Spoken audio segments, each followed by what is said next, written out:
ಎಲ್ಲರಿಗೂ ವಂದನೆಗಳು. ನಾನು ಏನು ಮಾತಾಡಬೇಕು ನನಗೆ ಅರ್ಥ ಆಗ್ತಾ ಇಲ್ಲ. ಯಾಕಂತಂದ್ರೆ ಇತ್ತೀಚಿನ ದಿನಮಾನಗಳಲ್ಲಿ ಯೇಸು ಸ್ವಾಮಿ ಹೆಸರು ಹೇಳಿಕೊಂಡು ಹೊಟ್ಟೆ ತುಂಬಿಸಿಕೊಳ್ಳುತ್ತಿರುವಂತಹ ಕಳ್ಳರಿಗಿರುವ ಭಕ್ತರು ಯೇಸು ಸ್ವಾಮಿಗಿಲ್ಲ ಇವತ್ತು. ಯಾರಾದರೂ ಹೊರಗಡೆಯವರು ಯೇಸು ಸ್ವಾಮಿಯನ್ನ ಏನು ಬೇಕಾದರೂ ಅನ್ನಬಹುದು.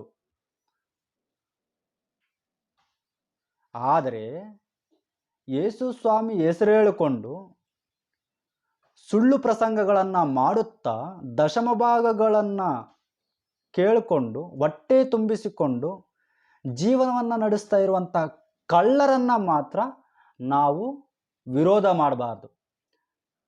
ಒಂದು ವೇಳೆ ನಾವೇನಾದರೂ ವಿರೋಧ ಮಾಡಿದ್ದೀವಿ ಅಂತಂದರೆ ಅದು ಕೂಡ ನನ್ನ ವೈಯಕ್ತಿಕ ಅಭಿಪ್ರಾಯಗಳನ್ನ ಹೇಳಲ್ಲ, ಬದಲಿಗೆ ಬೈಬಲ್ ಏನು ಹೇಳುತ್ತೆ ಅಂತ ವಾಕ್ಯಗಳನ್ನು ತೋರಿಸಿಯೇ ಮಾತಾಡ್ತೀನಿ. ಆದರೂ ಕೂಡ ನನ್ನ ವಿಡಿಯೋಗಳು ಅವರ ಕಣ್ಣಿಗೆ ಕಾಣಿಸಿದ್ದಾವೆ ಅಂತಂದರೆ ಸಾಕು, ಇನ್ನು BP, ಗ್ಯಾಸ್ಟ್ರಿಕ್ಕು, ಶುಗರು, ಈ ಲೋಕದಲ್ಲಿ ಇಲ್ಲದಿರುವಂಥ ಎಲ್ಲ ರೋಗಗಳು ಬಂದ್ಬಿಡುತ್ತೆ. ಇನ್ನು ಕಾಮೆಂಟ್ ಬಾಕ್ಸ್ಗೆ ಬರ್ತಾರೆ ಅನ್ಯ ಜನರ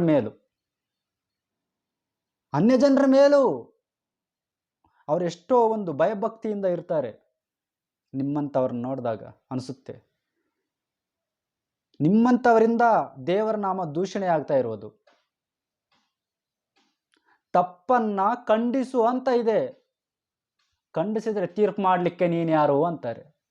ತೀರ್ಪು ಅನ್ನೋದಕ್ಕೂ ಖಂಡಿಸುವುದಕ್ಕೂ ಬಹಳ ವ್ಯತ್ಯಾಸ ಇದೆ.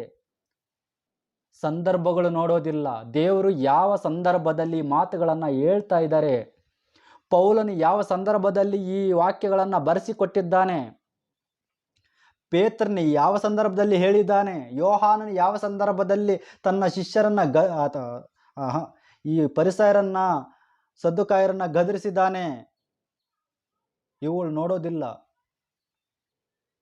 ಇಂಥ ವೇಷಧಾರಿಗಳ ಕುರಿತು ಮತ್ತಾಯನ ಬರೆದ ಸುವಾರ್ತೆ 23ನೇ ಅಧ್ಯಾಯದಲ್ಲಿ ಯೇಸು ಸ್ವಾಮಿ ಏನಂತ ಮಾತಾಡಿದ್ದಾರೆ, ಇವ್ರಿಗೆ ಯಾವ ಈ ವಾಕ್ಯಗಳು ಕಾಣಿಸೋದಿಲ್ಲ.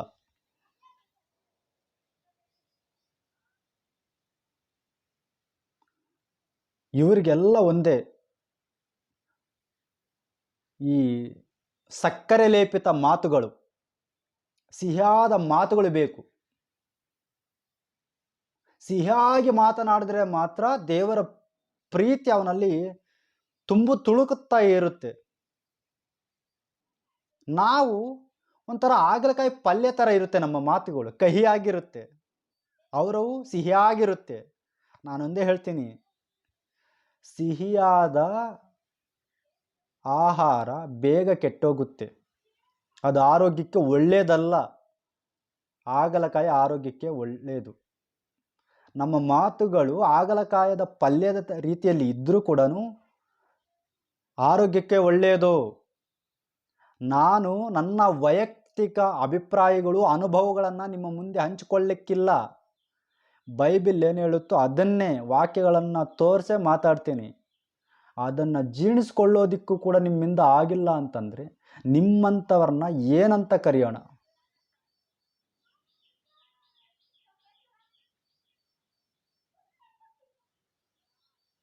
ಮೊದಲು ನಿಮ್ಮ ಸೇವಕರುಗಳನ್ನು ಆರಾಧಿಸುವುದನ್ನು ಬಿಟ್ಟು ಯೇಸು ಸ್ವಾಮಿ ಕಡೆಗೆ ತಿರುಗಿಕೊಳ್ಳಿ, ದೇವರ ಕಡೆಗೆ ತಿರುಗಿಕೊಳ್ಳಿ. ನಿಮ್ಮ ಪಾಸ್ಟರ್ಸು ಸಿಹಿಯಾದ ಮಾತುಗಳನ್ನು ಹೇಳ್ತಾ ಇದ್ದಾರೆ ಅಂತ ಹೇಳಿಬಿಟ್ಟು ಅವ್ರಿಗೆ ಭಕ್ತರಾಗಬೇಡ್ರಿ. ಅವ್ರು ಹೇಳ್ತಾ ಇರುವುದು ವಾಕ್ಯಾನುಸಾರವಾಗಿ ಇದೆಯಾ ಅಥವಾ ವಾಕ್ಯಕ್ಕೆ ವಿರೋಧವಾಗಿದೆಯಾ ಚೆಕ್ ಮಾಡ್ರಿ. ಆ ಮಾತುಗಳನ್ನು ಯಾವ ಸಂದರ್ಭದಲ್ಲಿ ಹೇಳ್ತಾ ಇದ್ದಾರೆ, ಯಾರಿಗೆ ಹೇಳ್ತಾ ಇದ್ದಾರೆ, ಯಾಕೆ ಹೇಳ್ತಾ ಇದ್ದಾರೆ ಅನ್ನೋದನ್ನು ಗ್ರಹಿಸಿ. ನಾನು ಹೇಳ್ತಾ ಇದ್ದೀನಿ ಅಂತ ಅನ್ನಷ್ಟು ಮಾತ್ರಕ್ಕೆ ನೀವು ಇದಾಗಬಾರ್ದು. ನಾನು ಹೇಳಿದ್ರೂ ಕೂಡ ನೀವು ಪರೀಕ್ಷೆ ಮಾಡಬೇಕು. ನಿಮಗೆ ದೇವರ ಜ್ಞಾನ ಕೊಟ್ಟಿದ್ದಾರೆ, ಗ್ರಹಿಸುವ ಶಕ್ತಿ ಇದೆ. ಆದರೆ ಈ ಲೋಕದ ರೀತಿಯಾಗಿ ನಡೆಯುತ್ತಿರುವಂತಹ ಈ ಸುಳ್ಳು ಬೋಧಕರ ಬಲೆಯಲ್ಲಿ ಬಿದ್ದು ನೀವು ವಾಕ್ಯಗಳನ್ನು ಪರಿಶೀಲನೆ ಮಾಡ್ತಾ ಇಲ್ಲ.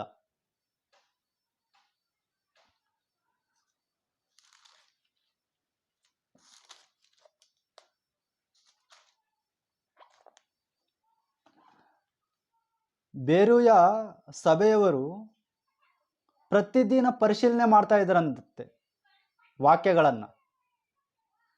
ಇವ್ರು ಹೇಳ್ತಾ ಇರೋದು ರೈಟಾ ರಾಂಗ್ ಅಂತ ಚೆಕ್ ಮಾಡ್ತಾ ಇದ್ರಂತೆ.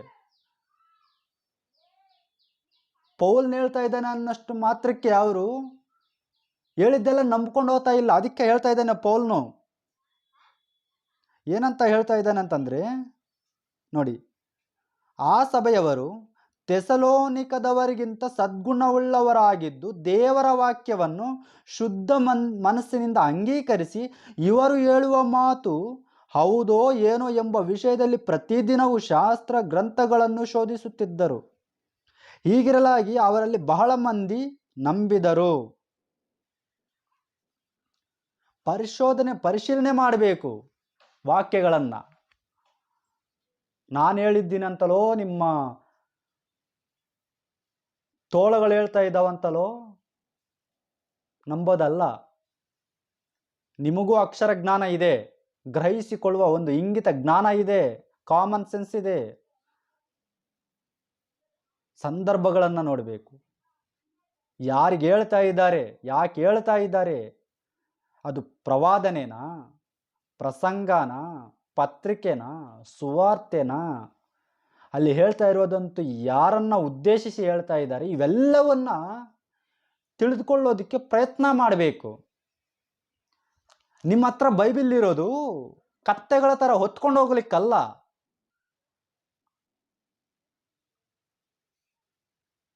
ತೆಗೆದು ಓದಬೇಕು, ಚೆಕ್ ಮಾಡಬೇಕು, ಕ್ರಾಸ್ ಚೆಕ್ ಮಾಡಬೇಕು. ನಮ್ಮ ಪಾಸ್ಟರ್ ಹೇಳ್ತಾ ಇರೋದು ಸರಿಯಾಗಿದೆಯಾ ಇಲ್ವಾ ಅನ್ನೋದು ಚೆಕ್ ಮಾಡ್ಕೋಬೇಕು. ಮನೆಯಲ್ಲಾದರೂ ಬೈಬಲ್ ತೆಗೆಯೋ ಅಷ್ಟು ಸಮಯ ಇರೋದಿಲ್ಲ ನಿಮಗೆ.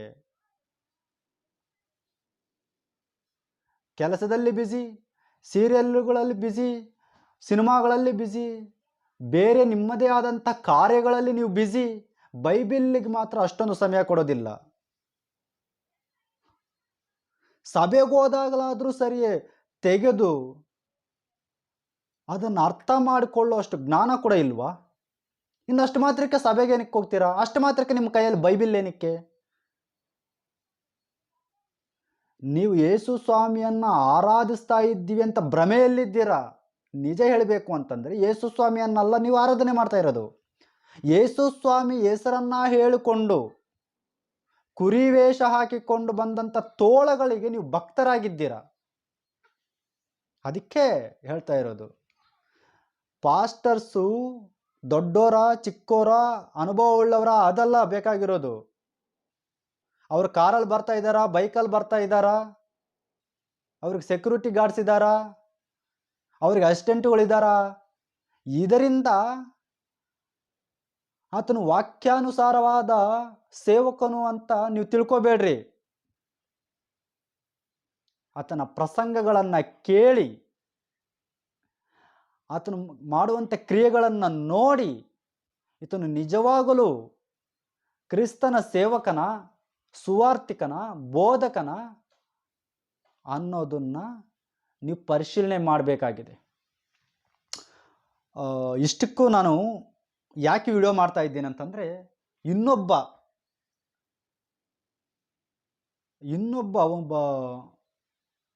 ಇವನ್ನ ಯಾವ ರೀತಿ ವರ್ಣಿಸಬೇಕೋ ನನಗೆ ಅರ್ಥ ಆಗ್ತಾ ಇಲ್ಲ. ಫೋಟೋ ಹಾಕ್ತೀನಿ ನೋಡಿ. ಇವನ ಹೆಸರು ಪ್ರಸನ್ನ ಬಾಬು ಅಂತ. ಪ್ರಸನ್ನ ಬಾಬು ಲಾಜರಸ್ ಅಂತ. BOUI ಸ್ಥಾಪಕನಾದಂತಹ PD ಸುಂದರ್ರಾವ್ ಮಗ. ಇವರು ಈ ವಿಡಿಯೋಗಳನ್ನು ನಾವು ನೋಡಿದ್ರೆ ನನಗನ್ಸಿದ್ದೇನಂತಂದರೆ, ಈತನು ತೆಲುಗಿನಲ್ಲಿ ಒಬ್ಬ ದೊಡ್ಡ ಹೀರೋ ಇದ್ದಾನೆ. ಆತನ ಹೆಸರು ಬಾಲಕೃಷ್ಣ. ಬಾಲಕೃಷ್ಣನಿಗೆ ಅಭಿಮಾನಿಗಳು ಅನಿಸುತ್ತೆ. ಯಾಕಂತಂದರೆ ಆತನ ಸಿನಿಮಾಗಳಲ್ಲಿ ಮೀಸೆ ತಿರುವುದು, ತಡೆ ತಟ್ಟೋದು, ಚಾಲೆಂಜ್ ಮಾಡೋದು ಇದೇ ಇರುತ್ತೆ. ಅವರ ಅಭಿಮಾನಿಗಳಿಗೆ ಅವರು ದೇವರುಗಳು. ಅದೇ ರೀತಿಯಾಗಿ ಆತನನ್ನು ಫಾಲೋ ಮಾಡೋ ವ್ಯಕ್ತಿಗಳು ಅನಿಸುತ್ತೆ ಇವರು. ಡೈಲಾಗುಗಳು ಹಾಗೇ ಇರ್ತವೆ. ತೊಡೆ ತಟ್ಟೋದು, ಮೀಸೆ ತಿರುವುದು, ಚಾಲೆಂಜ್ಗಳು ಮಾಡೋದು.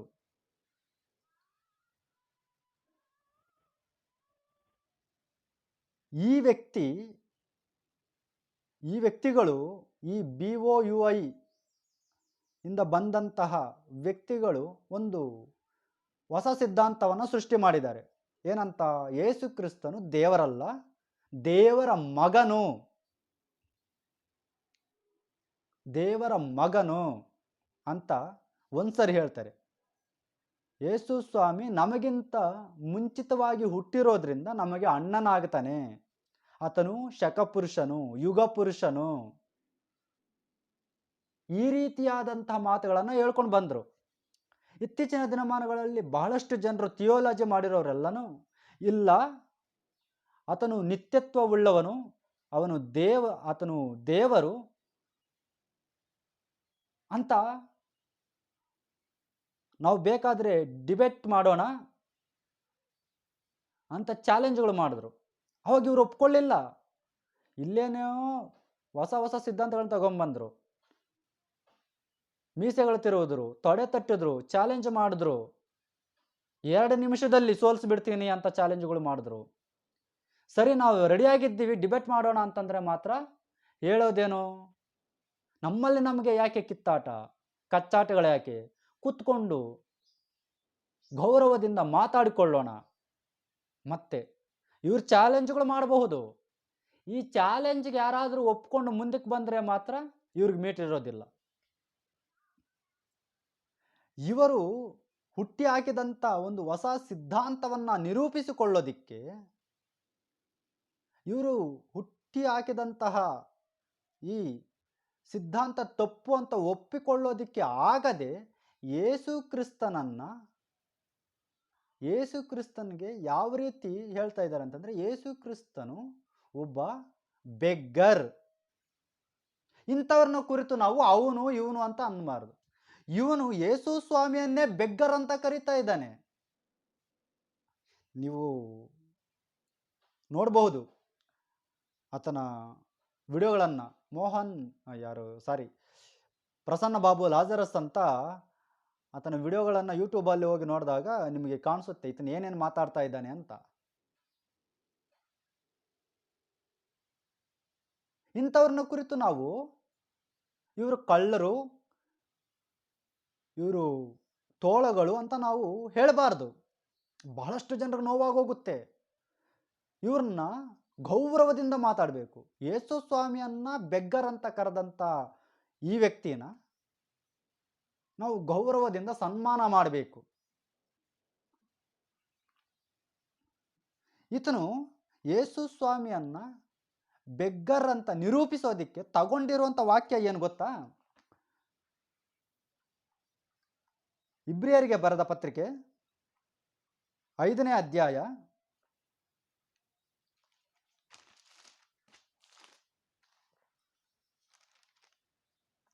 7ನೇ ವಚನ. ಕ್ರಿಸ್ತನು ತಾನು ಭೂಲೋಕದಲ್ಲಿದ್ದಾಗ ಮರಣಕ್ಕೆ ತಪ್ಪಿಸಿ ಕಾಪಾಡ ಶಕ್ತನಾಗಿರುವಾತನಿಗೆ ಬಲವಾಗಿ ಕೂಗುತ್ತಾ ಕಣ್ಣೀರನ್ನು ಸುರಿಸುತ್ತಾ ಪ್ರಾರ್ಥನೆ ವಿಜ್ಞಾಪನೆಗಳನ್ನು ಸಮರ್ಪಿಸಿ ದೇವರ ಮೇಲಣ ಭಯಭಕ್ತಿಯ ನಿಮಿತ್ತ ಕೇಳಲ್ಪಟ್ಟನು. ಇದೆಲ್ಲ ತೆಲುಗಲ್ಲಿದೆ. ನಾನು ನಮ್ಗೆ ಅರ್ಥ ಆಗಲಿಕ್ಕೆ ಕನ್ನಡದಲ್ಲಿ ಹೇಳ್ತಾ ಇದ್ದೀನಿ. ಇಲ್ಲಿ ಕೇಳಲ್ಪಟ್ಟನು ಈ ವಾಕ್ಯ ಇದನ್ನು ತೆಗೆದುಕೊಂಡು ಕೇಳ್ತಾ ಇದ್ದಾನೆ ಅಂತಂದರೆ ಬೆಗ್ಗರ್ ಅಲ್ವಾ? ಯೇಸು ಕ್ರಿಸ್ತನು ಬೆಗ್ಗರ್. ಅರೆ, ಯೇಸು ಕ್ರಿಸ್ತನಿಗೆ ಬೆಗ್ಗರ್ ಅನ್ಸ್ಕೊಳ್ಳೋದಿಕ್ಕೆ ಇದಿಲ್ಲ, ನಿಮಗೇನ್ರೋ ಅನ್ನುವ ರೀತಿಯಲ್ಲಿ ಮಾತಾಡ್ತಾ ಇದ್ದಾನೆ. ಈ ವಾಕ್ಯವನ್ನು ತೆಗೆದುಕೊಂಡು ಏನು ಹೇಳೋಣ ಇಂಥವ್ರ ಕುರಿತು? ನಾನು ನಿಮಗೊಂದು ವಾಕ್ಯವನ್ನು ತೋರಿಸ್ತೀನಿ, ಆಮೇಲೆ ಮುಂದಕ್ಕೆ ಹೋಗೋಣ.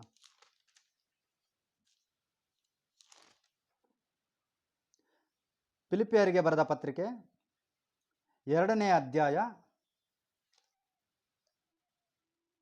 6ನೇ ವಚನದಿಂದ ಯೇಸು ಸ್ವಾಮಿಯ ಕುರಿತು ಪೌಲನು ಬರಿತಾ ಇರುವಂಥದ್ದು ಏನಂತ? ಆತನು ದೇವಸ್ವರೂಪನಾಗಿದ್ದರು. ಯಾರಂತೆ? ಯಾವ ಸ್ವರೂಪ? ದೇವಸ್ವರೂಪನಾಗಿದ್ದರು. ಅಂದರೆ ದೇವರಿಗಿಂತ ಕಡಿಮೆ ಮಾಡಿ ಮಾತಾಡ್ತಾ ಇದ್ದಾನ ಇಲ್ಲಿ? ದೇವಸ್ವರೂಪನಾಗಿದ್ದರು. ದೇವರಿಗೆ ಸರಿ ಸಮಾನನಾಗಿರುವುದೆಂಬ ಅಮೂಲ್ಯ ಪದವಿಯನ್ನು ಬಿಡಲೊಲ್ಲೆನು ಎಂದೆಣಿಸದೆ. ಏನಂತೆ? ದೇವರಿಗೆ ಸರಿ ಸಮಾನವಾಗಿರುವ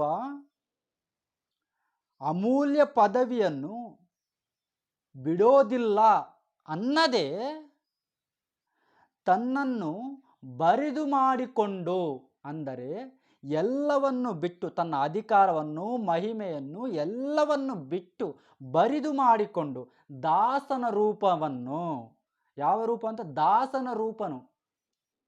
ದಾಸನ ರೂಪವನ್ನು ಧರಿಸಿಕೊಂಡು ಮನುಷ್ಯರಿಗೆ ಸದೃಶ್ಯನಾದನು. ಏನಂತೆ? ಅಲ್ಪನಾಗಿರುವಂತಹ ಮನುಷ್ಯನ ರೂಪವನ್ನು, ಶರೀರವನ್ನು ಧರಿಸಿಕೊಂಡ, ತನ್ನನ್ನು ಬರಿದು ಮಾಡಿಕೊಂಡ, ಎಲ್ಲವನ್ನು ಕಳ್ಕೊಂಡು, ಯಾವುದು? ಅಧಿಕಾರ, ತನ್ನ ಮಹಿಮೆ ಎಲ್ಲವನ್ನು ಬಿಟ್ಟು ಆತನು ಈ ಲೋಕಕ್ಕೆ ಬಂದಿರುವಂಥದ್ದು.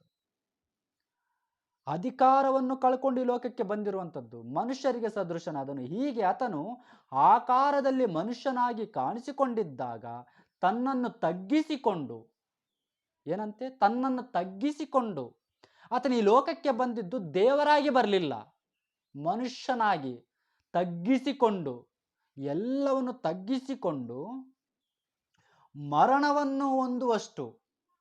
ಎಷ್ಟಂತೆ? ಮರಣ ಅನ್ನೋದು ಮನುಷ್ಯರಿಗೆ ಮಾತ್ರ ಇರುತ್ತೆ, ದೇವರಿಗೆ ಇರೋದಿಲ್ಲ. ಆದರೆ ಮನುಷ್ಯನ ರೂಪವನ್ನು ಧರಿಸಿಕೊಂಡಿದ್ದ ಕಾರಣದಿಂದ ಮರಣವನ್ನು ಹೊಂದುವಷ್ಟು, ಶಿಲುಬೆಯ ಮರಣ ಪಾಪಿಗಳಿಗೆ ಬರುತ್ತೆ. ಮನುಷ್ಯರು ನಾವೆಲ್ಲರೂ ಪಾಪಿಗಳಾಗಿರೋದ್ರಿಂದ ನಮಗೆ ಮರಣ ಬರುತ್ತೆ. ಇಲ್ಲಿ ನೋಡಿ, ಆ ಮರಣ ಕೂಡ ಶಿಲುಬೆಯ ಮರಣ ಯಾರಿಗಾಗ್ತಾರೆ? ಪಾಪಿಗಳಿಗಾಗ್ತಾರೆ. ತಪ್ಪಾದ ಕೆಲಸಗಳನ್ನು ಮಾಡುವಂಥ ದ್ರೋಹಿಗಳಿಗೆ ಹಾಕುವಂತಹ ಶಿಕ್ಷೆ ಅದು. ಅಂಥದನ್ನು ಅನುಭವಿಸುವುದಕ್ಕೆ ಆತನು ಇನ್ನೆಷ್ಟರ ಮಟ್ಟಿಗೆ ತಗ್ಗಿಸಿಕೊಂಡಿದ್ದಾನೆ, ತನ್ನನ್ನು ಬರಿದು ಮಾಡಿಕೊಂಡಿದ್ದಾನೆ. ಶಿಲುಬೆಯ ಮರಣವನ್ನಾದರೂ ಹೊಂದುವಷ್ಟು ವಿಧೇಯನಾದನು. ಎಷ್ಟರ ಮಟ್ಟಿಗೆ ವಿಧೇಯನಾಗಿದ್ದಾನೆ? ಶಿಲುಬೆಯ ಮರಣವನ್ನು ಹೊಂದುವಷ್ಟು, ಅಷ್ಟರ ಮಟ್ಟಿಗೆ ತನ್ನನ್ನು ತಾನು ತಗ್ಗಿಸಿಕೊಂಡಿದ್ದಾನೆ. ಈಗ ಎಲ್ಲವನ್ನು, ಪರಲೋಕದಲ್ಲಿರುವಂತಹ ತನ್ನ ಮಹಿಮೆಯನ್ನು ಎಲ್ಲವನ್ನು ಬಿಟ್ಟು, ನೋಡು, ಅದು ಕೂಡ ನಿಲ್ಲಿ, ತನ್ನನ್ನು ಬರಿದು ಮಾಡಿಕೊಂಡು, ಏನಂತೆ? ದೇವರಿಗೆ ಸಮಾನವಾಗಿರುವ ಅಮೂಲ್ಯ ಪದವಿಯನ್ನು, ನಾನು ನಿಮ್ಗೆ ಅರ್ಥ ಆಗಲಿಕ್ಕೆ ಹೇಳ್ತಾ ಇದ್ದೀನಿ, ಪದಗಳನ್ನು ನೀವು ತಪ್ಪಾಗಿ ಅರ್ಥ ಮಾಡ್ಕೋಬಾರ್ದು. ಅಲ್ಲೇನಿದೆ? ಸರಿಸಮಾನನಾಗಿರುವುದೆಂಬ ಅಮೂಲ್ಯ ಪದವಿಯನ್ನು ಬಿಡಲೊಲ್ಲೆನು ಎಂದೆಣಿಸದೆ ಎಂದಿದೆ. ಅದಕ್ಕೆ ನಾನು ಒಂದೊಂದನ್ನೇ ಬಿಡಿಸಿ ಹೇಳ್ತಾ ಇದ್ದೀನಿ. ನೋಡಿ, ಸರಿಸಮಾನನಾಗಿರುವ ಎಂಬ ಅಮೂಲ್ಯ ಪದವಿಯನ್ನು ಬಿಡಲೊಲ್ಲೆನು, ಬಿಡುವುದಿಲ್ಲ ಎಂದು ಹೇಳದೆ ತನ್ನನ್ನು ಬರಿದು ಮಾಡಿಕೊಂಡನು. ಆ ರೀತಿ ನಾನು ಹೇಳದೆ ತನ್ನನ್ನು ಬರಿದು ಮಾಡಿದುಕೊಂಡು, ಅಂದರೆ ಕ್ಲೀನಾಗಿ ಎಲ್ಲವನ್ನು ಕಳ್ಕೊಂಡು, ಎಷ್ಟರ ಮಟ್ಟಿಗೆ ಆತನ ತ್ಯಾಗ ಇದೆ. ಈಗ ಎಲ್ಲವನ್ನು ಬಿಟ್ಟು ಬಂದಾಗ ಯೇಸು ಸ್ವಾಮಿ ಇದೇ ರೀತಿಯಾಗಿ ಪ್ರಾರ್ಥನೆ ಮಾಡ್ತಾರೆ. ಮನುಷ್ಯನಾಗಿ ಬಂದಾಗ ಇಲ್ಲಿ ಇಬ್ರಿಯರಿಗೆ ಬರೆದ ಪತ್ರಿಕೆಯಲ್ಲಿ ಏನು ತೋರಿಸಿ ಅವನು ಬೆಗ್ಗರ್ ಅಂತ ಮಾತಾಡಿದ್ನಲ್ಲ, ಈ ಪ್ರಸನ್ನ ಬಾಬು ಅನ್ನೋನು, ಅವನಿಗೆ ಹೇಳ್ತಾ ಇರೋದು ಏನಂತಂದರೆ, ಆ ರೀತಿಯಾಗಿ ತನ್ನನ್ನು ತಗ್ಗಿಸಿಕೊಂಡಿರುವಂತಹ ವ್ಯಕ್ತಿ ಯೇಸು ಸ್ವಾಮಿ ಈ ರೀತಿಯಾಗಿಯೇ ಪ್ರಾರ್ಥನೆ ಮಾಡ್ತಾರೆ. ಯಾರಿಗೋಸ್ಕರ? ನಮ್ಮೆಲ್ಲರಿಗೋಸ್ಕರ, ನಮ್ಮ ಪಾಪಗಳನ್ನು ತೊಳೆಯುವುದಕ್ಕೋಸ್ಕರ, ನಮ್ಮನ್ನು ರಕ್ಷಣೆಯಲ್ಲಿ ನಿಲ್ಲಿಸುವುದಕ್ಕೋಸ್ಕರ.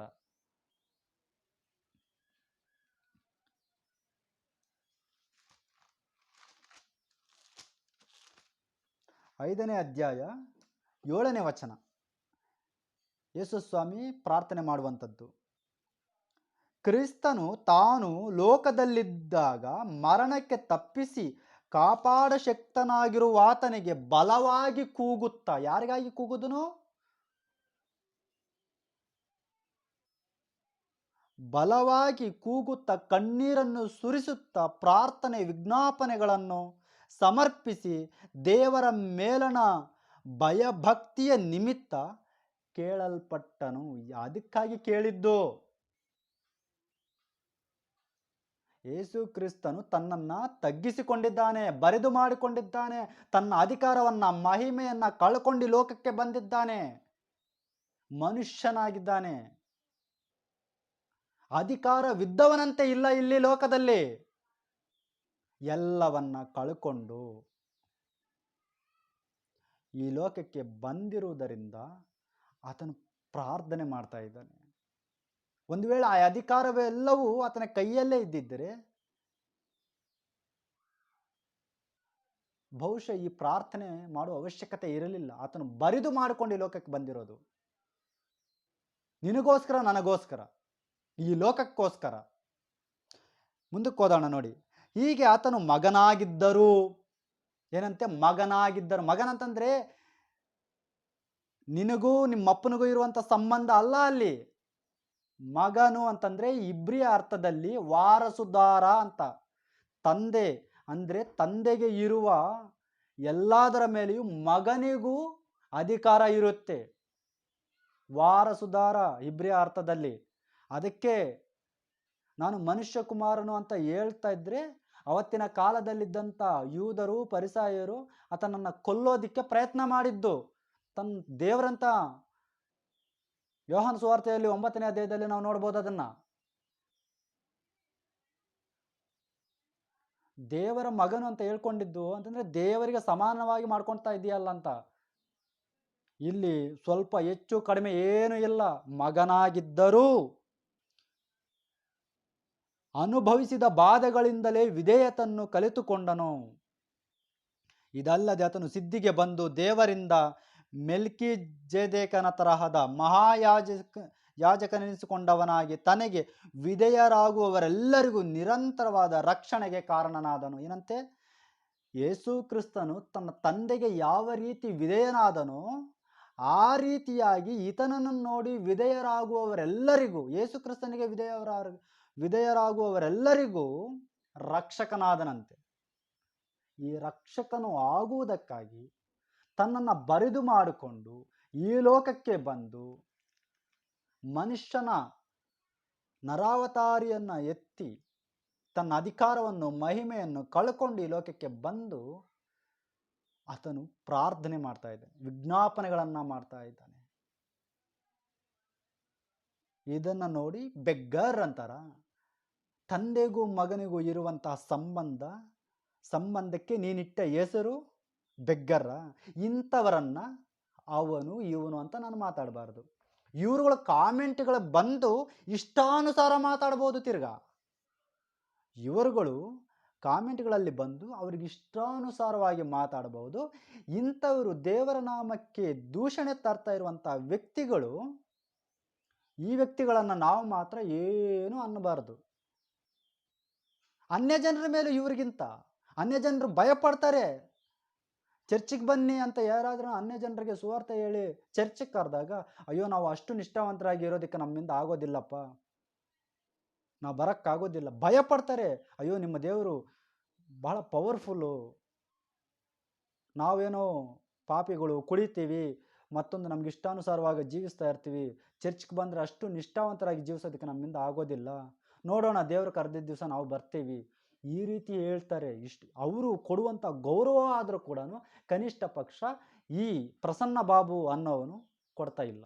ಬೆಗ್ಗರ್ ಅಂತ ಪರಿಚಯ ಮಾಡ್ತಾ ಇದ್ದಾನೆ, ಅದು ಕೂಡ ಸೋಷಿಯಲ್ ಮೀಡಿಯಾದಲ್ಲಿ.